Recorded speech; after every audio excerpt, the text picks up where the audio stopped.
મિત્રો 2 મહિના જેવું થઈ ગયું છે. અમે જરૂરિયાતમંદ લોકો જે 50 પરિવાર છે એ બધાને કરિયાણું પૂરું પાડીએ છીએ અને અમે જે પણ કંઈ કમાઈએ છીએ એને 100% બધું જ અમે આપણે આ કરિયાણા દેવાની અંદર બધું જ વાપરી નાખીએ છીએ મિત્રો. પણ બહુ મજા આવે છે મિત્રો આ કાર્ય કરવાની, આ સેવા કરવાની, કારણ કે જે જરૂરિયાતમંદ પરિવારો છે કે જેની અંદર ખાવા માટે ક્યાંક ને ક્યાંક સંઘર્ષ કરવો પડતો હોય તો એ લોકો માટે જે પણ કરિયાણાની વ્યવસ્થા ઘટતી હોય તો એની અંદર મારા તરફથી હું જે પણ કંઈ કમાઉં છું, કોઈ પણ સોશિયલ મીડિયા કોઈ પણ રીતે હું કંઈ પણ કમાતો હોય તો એ 100% હું છેલ્લા 2 મહિનાથી બધું જ હું વાપરી નાખું છું. પણ આ વસ્તુની અંદર મને આ કરવાની બહુ મજા આવે છે અને સાથે મારી ધર્મપત્ની છે એનો પણ એક સાથ સહકાર પૂરેપૂરો મળે છે. તો એમાં કોઈ શંકાને સ્થાન નથી કે હું આ કાર્ય એકદમ હોશ અને જોશમાં એકદમ મસ્ત કરું છું અને 100% બધી વસ્તુ. અમે આજે સંકલ્પ લીધો છે ને એમાં મને પણ ધવલ સાથે કામ કરવાની બહુ જ ખૂબ જ મજા આવી રહી છે.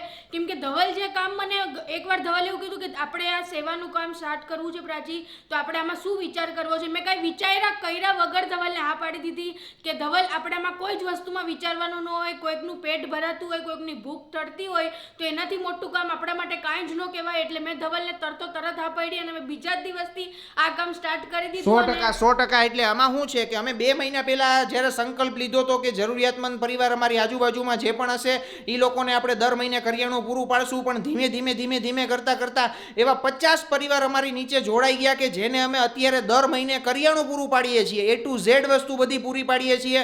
અને મારી જે પણ કંઈ કમાણી થાય છે અત્યાર સુધીની ટોટલ જે પણ કંઈ કમાણી દર મહિનાની થતી હોય તો આ છેલ્લા 2 મહિનાની અંદર મારી ટોટલ કમાણી મેં આની અંદર જ બધું અત્યારે મારા તરફથી ખર્ચો થઈ જાય છે. કારણ કે બધે જગ્યાએ દેવાનું, આખો દિવસ મહેનત કરવાની, બધી અલગ અલગ ગામડામાં દેવા જવાનું, કોઈ પણ વસ્તુ લેવાની હોય નાની મોટી, કારણ કે 50 પરિવાર એટલે ટોટલ અમારી પાસે 130 પર્સન છે, 130 જણા છે અમારી પાસે કે જે લોકોને દર મહિને અમારે ખવડાવવાનું છે. ધારો કે કોઈ ફેમિલીમાં 2 જણા હોય, કોઈ ફેમિલીમાં 4 જણા હોય, અમુક ફેમિલીમાં 5 જણા છે. એવી રીતના તમે ગણવા જાવ તો ટોટલ 130 જણા છે કે જે લોકોને અમારે દર મહિને કરિયાણું પૂરું પાડવાનું છે. તો આની અંદર ઘણો બધો ખર્ચો થતો હોય તો એની અંદર મારી કમાણીનો 100% હું આપી દઉં છું અને એની અંદર પ્રાચીનો પૂરેપૂરો સહકાર છે. એમાં કોઈ તો તમને મળવાનો જ છે, એમાં કોઈ શંકાને સ્થાન નથી. અને સાથે કરિયાણું આપીએ ખાલી એવું નથી, એની અંદર બીજી બધી વસ્તુઓ બી અમે આપીએ છીએ, જેમ કે સાબુ છે કે નાવાનો સાબુ છે, એ બધું કપડાં ધોવાનો સાબુ છે, નાવા ધોવાનો સાબુ છે. પછી છોકરાઓ માટે નાસ્તો છે તો એ નાસ્તો બી અમે લોકો એમને પ્રોવાઈડ કરીએ છીએ. એટલે એમને બહાર જઈને કાંઈ જ લેવાની જરૂરત નથી પડતી. ઘરમાં ને ઘરમાં જ એમને બધું મળી રહે છે. ઘઉંની જગ્યાએ ઘઉંનો લોટ આપીએ છીએ, બાજરો અમે આપીએ છીએ.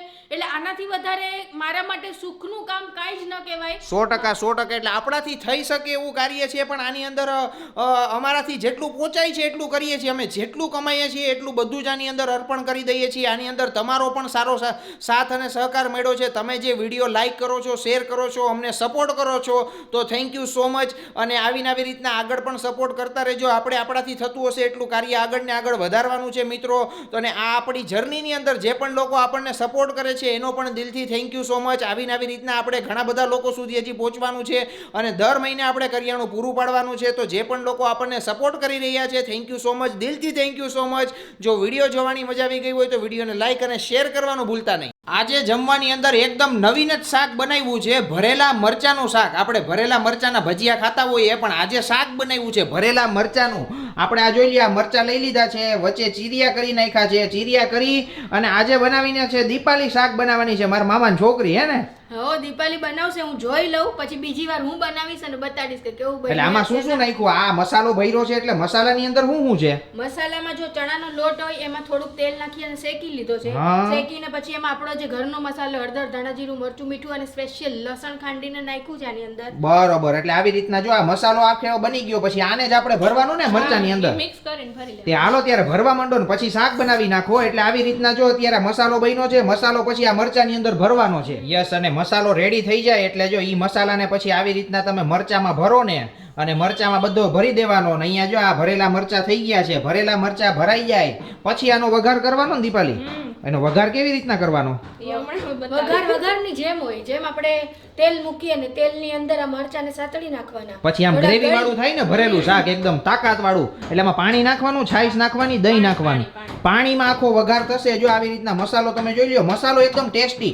આની અંદર તમારે ભરપૂર માત્રામાં લીંબુ, ખાંડ ને બધું નાખો ને, ગળાશ ખટાશ હોય તો જ આ યસ, ભરેલા લસણ નાખો અને મસ્ત એકદમ ભરેલા મરચાનું શાક તમે ખાવ છો કે નહીં જરાક ફેસબુકમાં આપણા કોમેન્ટ કરી દેજો.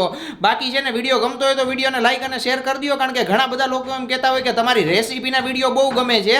તો આ વિડીયોને ભરપૂર માત્રામાં શેર કરો એટલે ધબધબાટી બોલી જવી જોઈએ, નહીં પ્રાચી? ધબાટીને બબાટી હમણાં બોલી જશે. ધવલ ખાઈ જવાના બધા મરચા. તે ખાવાના જ છે, કારણ કે મારું ફેવરિટ શાક છે ને આજે દીપાલી આવી એટલે મેં દીપાલીને કીધું, મેં કીધું આજે ભરેલા મરચાનું શાક બનાવો. અત્યારે જો બધા મરચા ભરાઈ ગયા છે, ભરાઈ ગયા એટલે હવે સીધો વઘાર કરવાનો છે. અમારે એક શાક આ મરચાનું બનાવી છીએ તો એની અંદર અમે 3 જણા છે ને અત્યારે જો આ વઘાર કરીએ છીએ. તો વઘારની અંદર ઊંધા મૂક, જીતા હું કામ મૂકો છો? હા, બાકી ઓલો મસાલો પાછો નીકળી જાય. ગમે એમ મૂકો છો. હા તે મૂકો ગમ તારે ગમે એમ મૂકો. એટલે અત્યારે જો આ મરચાના વઘારનું અત્યારે પ્રોસેસ ચાલુ છે ને પ્રાચી? વઘાર થવા દો. હજી મને પેલા આમાં તડતડ થવા માંડ્યું, એમાં ધ્યાન એ આ નથી. પ્રાચી કદાચ પહેલી વાર બનાવે છે આ વઘાર ભરેલા મરચાનું શાક. હું પહેલી વાર બનાવું છું, પણ હવે બીજી વાર બનાવીશ ને તો એકદમ ખતરનાક શાક બને. 100%. એટલે અત્યારે જો આ તેલની અંદર મૂકી દીધા છે મરચા, એટલે આ વઘાર કર્યો છે. પછી જો આ મસાલો જે વૈધો છે એમાં નાખવાનો ને દીપાલી, પછી એમાં પાણી નાખવાનું, ગ્રેવી કરવાની. એટલે આવી રીતના આખું શાક બને. મજા આવે, કંઈક નવું લાગે તમને, આમ આંગળા ચાટી આવે, એ ફાઇનલ છે. હવે આની અંદર જાય છે પાણી. મેં એવું કીધું કે પહેલા મસાલો નાખો, પણ મસાલો બેસી જશે અંદર, એટલે હવે પહેલા પાણીની લટકો કરીને પછી આ મસાલો. ઓહો, જોઈએ જો આ મરચા તેલમાં હતા, એમાં પાણી નાખી દીધું, આ તેલ ને પાણી ભેગું થઈ ગયું છે. એટલે આ મસાલો છૂટો નહીં પડે ને દીપાલી?